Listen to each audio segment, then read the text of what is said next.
All right, good afternoon. Couple of programming notes. Once I'm finished here, you will hear from a guest, Nicolas Kamoujian, the head of the Independent Investigative Mechanism for Myanmar, otherwise known as IIMM. Then you will hear from Monica on behalf of the President of the General Assembly. Then at 3 p.m., there'll be a briefing here by the President of the International Court of Justice, Judge Joan Donoghue, and the Registrar of the International Court of Justice, Philippe Gauthier.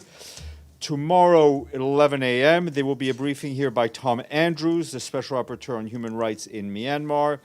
12:30, there'll be a briefing by Mariana Katsarova, the Special Rapporteur on the situation of human rights in the Russian Federation. And also on a programming note, there will be a Security Council meeting on the situation in the Middle East tomorrow. I expect the Secretary General to brief, as well as Tor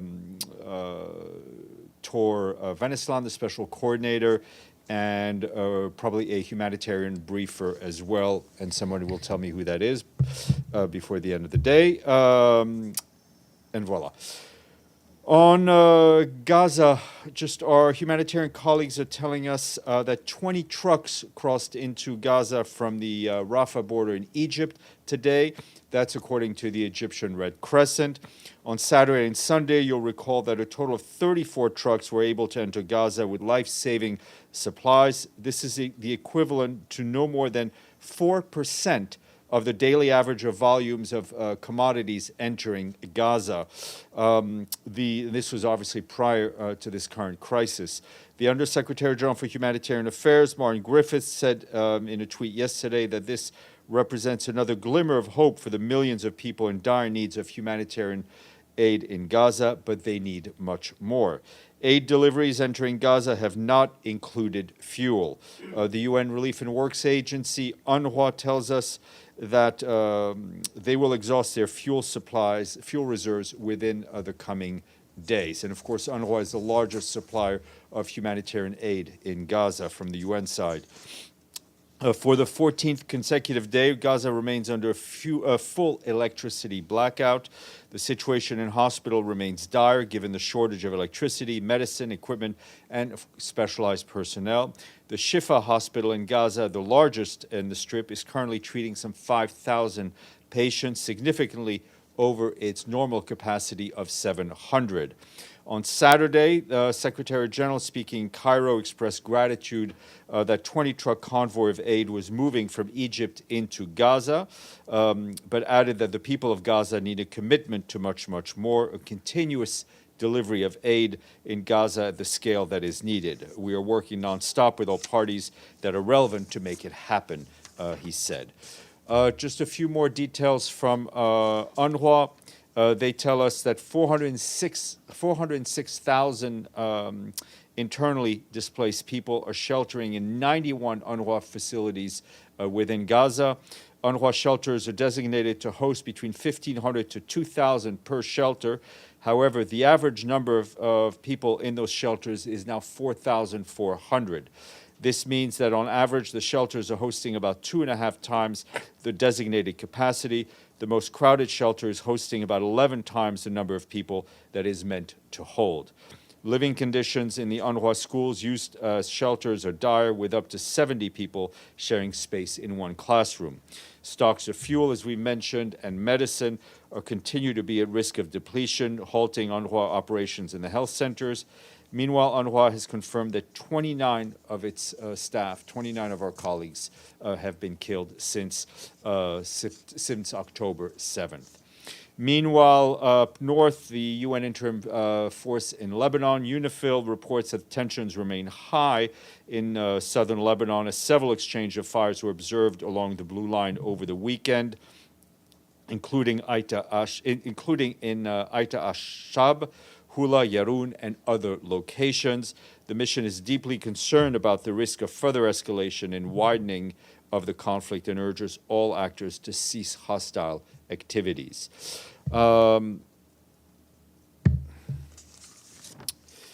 Update from Mali, also on peacekeeping. As of last night, we shared a note from our peacekeeping colleagues about the withdrawal process in Mali. As an update, I can add for you today that MINUSMA withdrew from its bases in Agualoc due to the same security risks as highlighted yesterday. The mission also closed its camps in Douentza in the Mopti region on Saturday.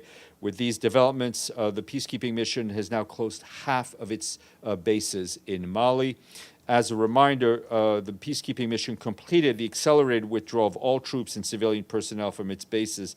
Its base in Tessalit on Saturday. This was the first camp closure in the Kidal region of northern Mali amidst deteriorating security situation, endangering the lives of hundreds of uniformed and civilian UN personnel. Right now, the mission is still concerned for the safety of a land convoy heading to Gao, a journey of over 550 kilometers. We underscore the responsibility of the Malian transitional authorities for the safety and security of peacekeepers and call on them to extend all necessary cooperation to facilitate the withdrawal of the peacekeepers. And speaking of Security Council, this morning, Maria Isabel Salvador, the head of the UN Political Office in Haiti, stressed the enormous significance of the resolution adopted earlier this month, authorizing member states to establish and deploy a multinational security support mission. Against the backdrop of a deteriorating security situation, she said that this support will be crucial to helping the Haitian National Police reestablish security conditions to effective elections, to conducive elections.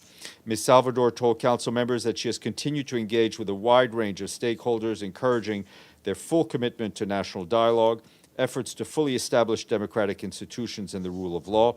She also expressed her concern that efforts towards elections are not moving towards a desired pace. With the approval of Resolution 2699, the expectation of millions of Haitians at home and abroad have been raised. Ms. Salvador called for adequate resources to allow the UN to run programs and projects to support an environment in which a multinational security support mission will operate. Also briefing were Catherine Russell, the head of UNICEF, and Gadawali, the executive director of the UN Office of Drugs and Crime. And this afternoon at 3 p.m., the council will hear from the special representative and head of the UN interim mission in Kosovo, and that is expected to take place at 3 p.m. today. Edie. Thank you, Steph. Can you first tell us what kind of contacts the Secretary General is maintaining with leaders in the region, and has he specifically talked to either President Netanyahu, Prime Minister Netanyahu, or President Herzog, specifically about the laws of war in counterterrorism operations? I mean, the message we provide publicly are the same as we provide privately. The Special Coordinator's Office in Jerusalem is in what I would assume is constant contact with Israeli authorities, including the Prime Minister's office, and the Secretary General has been in contact as of late Saturday, I know, with President Herzog. Margaret, then Ibtisam. Welcome back, Steph. Thank you. Could you just tell us a little more about your trip? Any conversations that went on that you can share with us, any bilaterals? And on the concern about the war spreading to Lebanon, we're seeing more clashes on the border. Has the Secretary General spoken with caretaker Prime Minister Miati in Lebanon in the last couple of days? And ICAO put out a warning about countries that are near conflict zones, about operating civilian flights and such. Flights are being cut in half at the Beirut airport. Has the UN received any sort of warnings or advisories from anybody in terms of making plans for your flights in and out of Beirut that perhaps they could come to an abrupt end at some point in the coming days? No, I don't.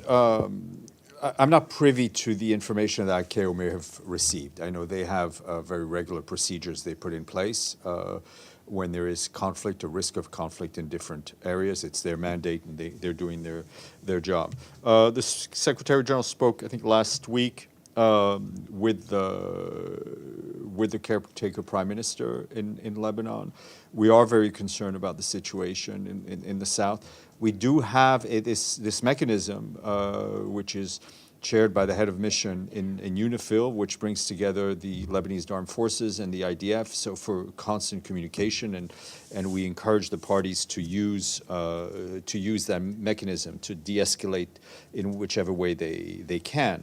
The Secretary General, I think, had on the diplomatic end, had a productive time in Cairo, obviously, speaking with the foreign minister, with the president.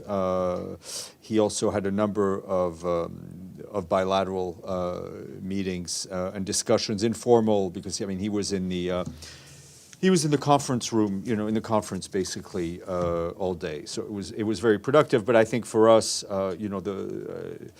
the trip to Rafa and his ability to speak very directly and very bluntly about the need for aid to go in, and then the subsequent aid trucks that have been going in is positive. I think as others have said, it's a drop in the bucket. I think the number of trucks that usually went into Gaza every day was about 450 or so, and now we're seeing 20 or 30, and we're not seeing any fuel. Which is a great concern. I checked in with our UNRWA colleagues just before walking in here, and they are they can see the bottom of the fuel tank. We're talking days, and when that happens, that will be truly devastating on top of what is already a devastating humanitarian situation. Sorry, just to follow up on the fuel. How much fuel is waiting at Rafa to go in? I assume there's fuel there waiting to go. Yeah, there's fuel once we can get the fuel in. It's not a problem of volume. I don't have the exact number of trucks, and I think and I don't want to get ahead of my skis here, but the fuel isn't so much just already waiting on it. You don't want to have fuel trucks waiting in the hot sun for days. But once we get the clearance for fuel, it's easy enough to get it in. So it's not cleared? Wait, so that's the holdup on the fuel, is that the fuel, like you've gotten food and water and medicine in, so each item has to be cleared? We're trying to get fuel in, obviously in our discussions with all the concerned parties. So the parties are telling you cannot take fuel in? Is that the correct understanding? The correct understanding is that we're not yet able to get fuel in. Okay. I forgot what I was going to say. So on fuel, is there a way that the UN can ensure, obviously the concern from Israel has been stated about these things getting into the hands of Hamas. Is the UN confident that it can get fuel to... The fuel we want to bring in is the fuel that UNRWA uses, right? So it would be for our operations. And obviously there also needs to be fuel for the hospitals and so on. Ibtisam. Just a quick follow-up on the fuel. So the main reason why you're not getting this in, because the Israelis are objecting to that. Which I don't want to go into all the details. What I can tell you is that we want to get fuel in. We haven't been able to get everything all the hurdles move for us to get that fuel in. Okay, and what about, you said that there's around 450 or 500 trucks that used to go into the Gaza Strip before this war. What do you need now? Is it the double usually, just to... Well, ideally, it'd be to get up to that same number, obviously. But, when we were there on Friday, there were about 220 or so trucks that were waiting at the border to go in, right? So those are so if you just look at the number of trucks that needed to go, that were ready and willing to go in, which is what I said, about 220 or so, we're not even clearing what is waiting at Rafa. Okay, a quick follow-up also on that. Why aren't you, I mean, is it also again that the Israelis are not allowing you to get as many trucks for humanitarian aid as you need? I mean, what is the main obstacle? Why aren't you being able to get what you need to get in? These are complicated discussions in what is an active conflict zone. We're doing our best with all the parties to get aid as quickly as possible. Can I have quick course. two short questions? The situation in the West Bank is there's more settlers attacks, there's more people killed. Can we have an update on what's happening there? And also, why did the Secretary General, when he reached the Rafah, or before that, of course, why didn't he go into the Gaza Strip? Did he ask or talk to the Israelis and other parties to be able to go there and to look to see for himself what's happening? And if he wasn't allowed, then he wasn't allowed by whom? Thank you. No, I mean, the Secretary General and his staff have been in touch with our colleagues who remain in Gaza, so he's very much aware of what is going on. I think it would have been rather challenging, to say the least, to have the Secretary General go into what is an active conflict zone. The West Bank, I think it's important that we don't keep our eye off what is going on in the West Bank. We are very concerned about the increase of violence that we have seen targeting civilians and activities by the settlers.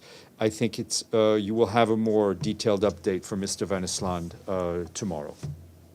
Okay. Yes, go ahead. Thank you. Russia continues to bomb Ukrainian cities. On Saturday, a Russian missile hit a post office in Kharkiv region, killing 6 civilians and injuring 17. Do you have any comments from the UN on this? Personally have not seen those reports. We will look, but obviously I think we stand and have condemned repeatedly, and will continue to do so, any hitting of civilian infrastructure, and as well as the killing of civilians. I've got another question. The Republican leader in the US Senate, Mitch McConnell, said that the 2 current wars, Russia's against Ukraine and Hamas against Israel, showed that a new axis of evil has appeared in the world: Russia, China, Iran. He said that this axis of evil poses an immediate threat to the United States. Does this mean, in your opinion, that it also poses an immediate threat to the entire world order, including the principles of the United Nations? Listen, I'm not here to provide color commentary of what every politicians say all over the place. I think our message is we want to see an end to conflict everywhere, and we want to see a full respect for international law and, as you said, the principles of this organization. Nabil. Thank you. So clearly the distribution of fuel inside Gaza is one of the main problems. Yeah. Did the SG or can the UN take control of this distribution? Did the SG make any commitments on this point? We're trying to work out systems that we get humanitarian aid for those who need it and the fuel to run those humanitarian operations. From the UN, and UNRWA obviously is a huge provider of humanitarian assistance, and it's critical for us to have our fuel. But I'm not going to get into detail of anything else at this point. And also,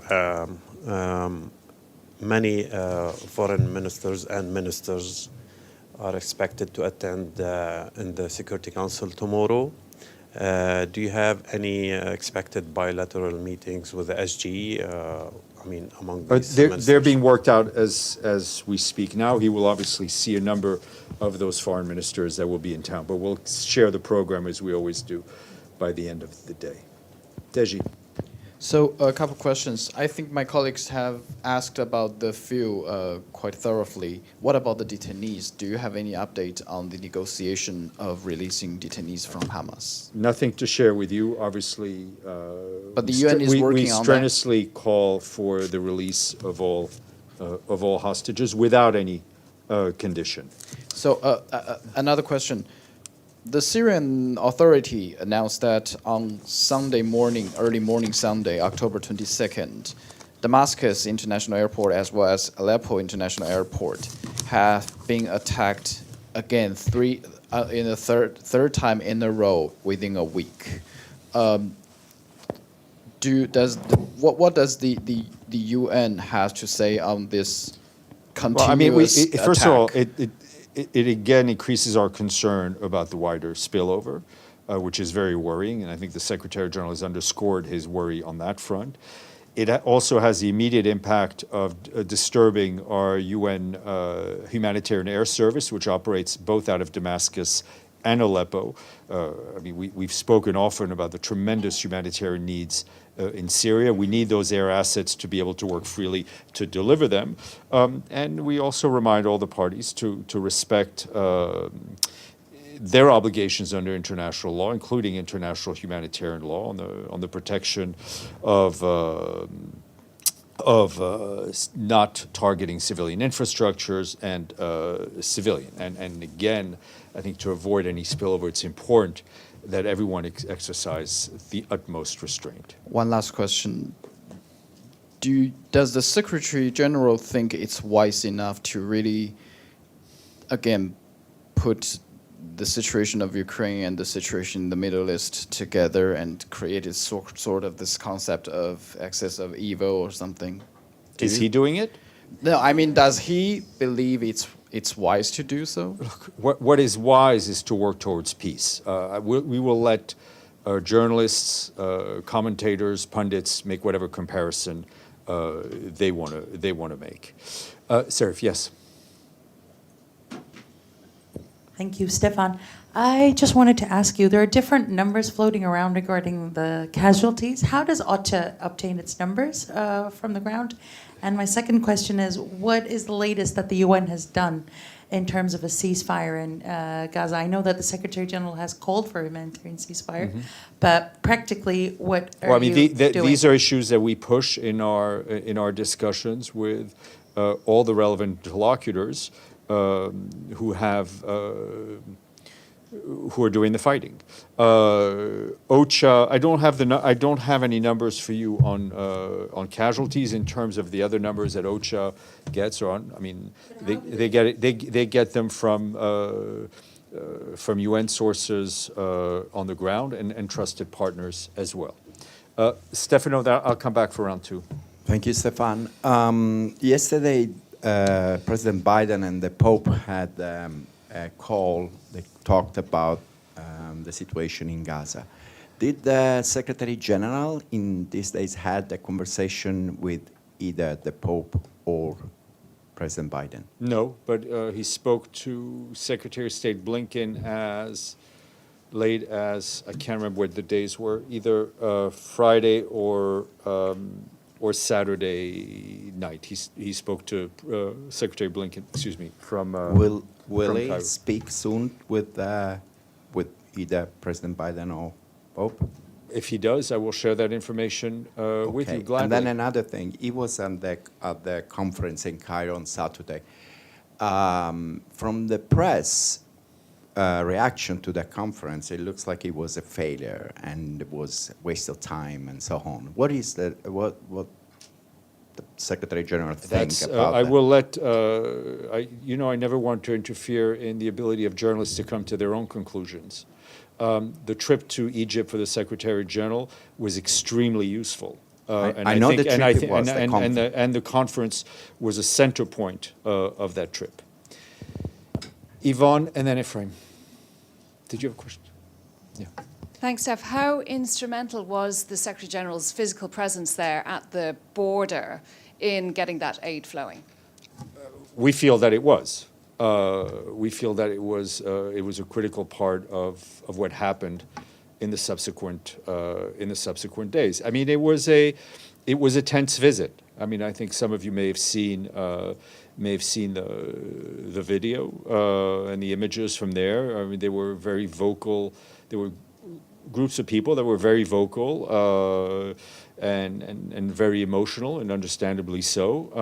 But I think it was very important, and the Secretary General, I mean, felt it was very important for him to go. I mean, I think you know him both as a political operative, but also as a humanitarian, and I think it was very important for him to go. So shouldn't he have got there earlier then? Wouldn't it have been better, in retrospect, to cancel his trip to Beijing for the Belt and Road Forum and arrive there midweek? I think everything worked out in the way that it did. He went also because the conference was there, which was an important part of his diplomatic efforts. Okay, can I ask another question? Of course. Did he have conversations with the Israeli authorities? What was the substance of those conversations, if he had any? No, he's had a number of conversations with President Herzog, again, saying privately what we're saying publicly on the need to respect international law, protect civilians, protect UN premises, reiterating his call and his support for the release of the hostages, a call for a humanitarian ceasefire as well. Ephraim. Hi, Steph. How does the Secretary General feel about the fact that he hasn't been able to speak with either Mr. Biden or Mr. Netanyahu so far? He hasn't. He is speaking to, as I said, he's often in touch with Secretary Blinken, with the head of the President's National Security Advisor. On the ground, Jake Sullivan. On the ground, we are in constant touch with David Satterfield, who is responsible for the U.S. humanitarian operations in Gaza. I think we're very happy with the contacts that we're having. I think, as we've said before, we've put in a call to the Prime Minister. When that call happens, it will happen. But it doesn't stop us from having the working level contacts in Israel, and also from the Secretary General speaking to President Herzog. Is it important for him does he think it's important to have President Biden? Of course it's important, but it's not stopping him from doing the work that he's doing and from having some of the results that we're seeing. Dulcie. Yeah, if you could just give the exact total of trucks that have gone through, because it was 20 and then 14 and then I can reread what I read a few minutes ago. But you didn't give the total number, I don't Well, think. I gave the number for today and over the weekend. So Okay, I can do the math, I think. okay, we can try to do the math. No, that's okay. But I would say 54. 54, thanks. But also, is Martin Griffiths still there in, I don't even know where he is. Is he in Israel? I think he's back he was in Egypt with us. He's back in Geneva, and I expect him to go back to the region very quickly. Is he still working on the guarantees He's working for on the humanitarian aid deliveries? He's working on the humanitarian access and securing greater humanitarian access, and he's the Secretary General's point person on that. So he's still working on the security guarantees for humanitarian aid workers? He's working on everything having to do with having increased humanitarian access. Okay. Yes, a quick one, then I need to go to the screen. Just to clarify, you're saying that the UN is working on getting fuel to UNRWA for shelters and facilities. So who's negotiating for fuel for the hospitals? I'm not, listen, it's not that I don't want to, I just don't think I'm able to go into that kind of granularity from here. Obviously, the Egyptian Red Crescent is also very much involved because, of the 20 trucks, I think that went in, no, I've got my math confused. So the 20 trucks that went in today, I think half of the supplies were from UN agencies, the rest were from the Egyptian Red Crescent. Let's go to Alan, and then I'll go to Dawn on screen. Thanks, Stéphane. Are there any updates regarding the investigation of the attack on hospital in Gaza? No, it's not an investigation that we have the capacity to do. Okay, Dawn, and then Michelle. Thanks, Steph. I have a question on Secretary of State Antony Blinken yesterday in an interview, CBS interview, called out Hamas directly for delaying the removal of American citizens that are stuck in Gaza, not the hostages.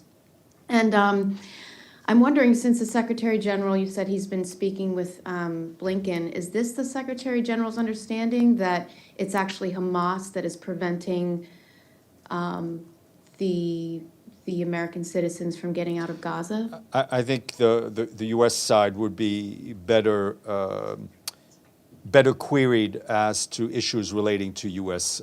Citizens. It's not something I can get into. Okay, but is that something the Secretary, has he spoken about that with the Secretary General, given that he was at the border and he's involved in the humanitarian initiative? I mean, it's an issue that's come up in conversations, yes, but in terms of what is holding up, I think that's a question you need to ask or re-ask the U.S. government. Okay, and then I have one more.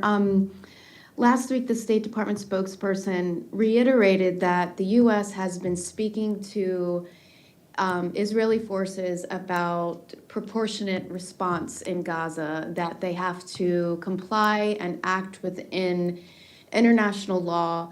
And I mean, I'm sure it's not just me, but that certainly isn't what's happening on the ground. Has the Secretary General had this conversation with President Herzog of Israel? Does it sound like does the Secretary General think that that message is getting through to Israeli forces if the U.S. is actually saying that? Because that's not what's happening on the ground. I mean, this is an issue we have discussed openly and privately with Israeli counterparts. As for what is happening on the ground, I think we're seeing the devastating toll on civilians and civilian infrastructure in Gaza. Ms. Nichols.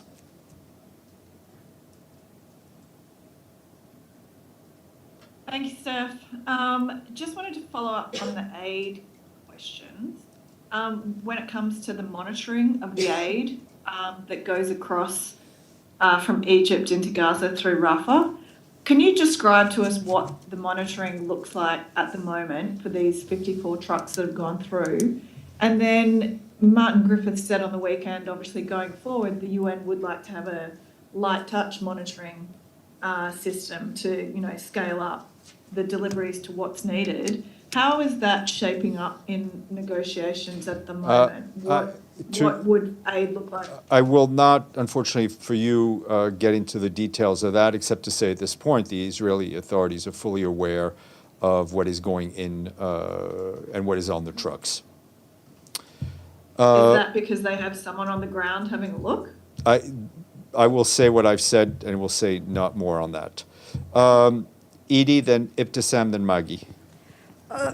Steph, you said that Martin Griffiths is in overall charge of trying to get humanitarian aid in, but who at the moment is actually on the ground from the UN on both the Egyptian side? I assume Tor Wennesland is... Yeah, I mean, everybody is having, Martin has been focusing on the humanitarian aspects. Tor has been focusing on obviously on all the political aspects. Of course, on the humanitarian front, Philippe Lazzarini and UNRWA have a tremendous role to play because they're there on the ground. We have tens of thousands of our colleagues who are there. They have the institutional experience, so they're there also doing what they can on trying to get more humanitarian aid in. But for instance, is Lazzarini still in the region? Yeah, he's in either in Amman or Jerusalem. Tor, I believe, is in Jerusalem. And as I said, Martin was I think left the region yesterday, and I think he'll be going back in the next day or so. And you were talking about complicated discussions on getting fuel in. Who's leading those from the UN? Is it somebody who's actually on the ground? I mean, I think there are a lot of discussions going on that. Given this day and age, where people are physically isn't always the most important, but everybody who needs to be in touch and is speaking to everybody else is doing exactly that. Ibtisam. Why isn't the Secretary General appointing a committee to investigate the hospital attack and other actually violations, including violations against and attacks by Israeli forces, or maybe other, I mean, an independent UN committee to investigate all these human rights and... I mean, I think on the legal aspect, the Secretary General needs a mandate to appoint such a committee. However, for any damage done to UN premises, there is automatically a board of inquiry, and we've seen that set up in the past, and I have no doubt that it will be set up again when it comes to UN premises. But there will need to be accountability for all the violations of law that we've seen. Just a quick follow-up.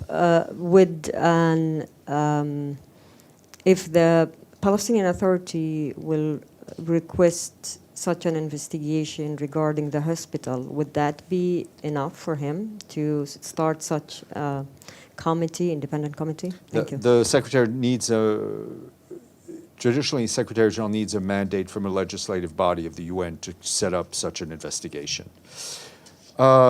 Maggie, then Nabil, then Stefano, then Kristen, and then we will go to our guests who've been very patient. Steph, how come the SG didn't go to Israel on this trip? Secretary General is always considering where it is most useful for him to be. Nabil, then Stefano. Yes, I asked you last week, do you have any update from the UNIFIL about targeting a group of Lebanese journalists maybe 10 days ago? Do you have any updates? No, on I the do not, but investigation? I'll ask, we'll check again with them, but I have not received anything. Stefano. Yeah, this is about Haiti. There was the Security Council meeting on Haiti today. Is the Secretary General satisfied the way things are going, about the timing? I mean, the clock is ticking there, and does he think that they should move faster in doing whatever? Yes, faster, necessary yes. But again, this is a group of member states who are meant to put this force together. But of course, I mean, you know, the Secretary General has been calling for this for a long time. So the faster it happens in the right way, the better it is. Just very quick, but what is? Does he have a time? There is something that should be done in a certain time. Will he expect that this is a Well, force? we expect it to be done as quickly as possible, understanding fully the challenges of putting such a mission together. Ms. Salome. Steph, I'm just wondering if you can clarify. There's a lot of reports on social media about hospitals still being ordered to evacuate. Can you confirm, do you know if hospitals in the last couple days are still being told to evacuate northern Gaza? I will check with our colleagues on the ground. Thank you. Okay, thank you. We'll get our guest, Mr. Kumjan, who hopefully is back here.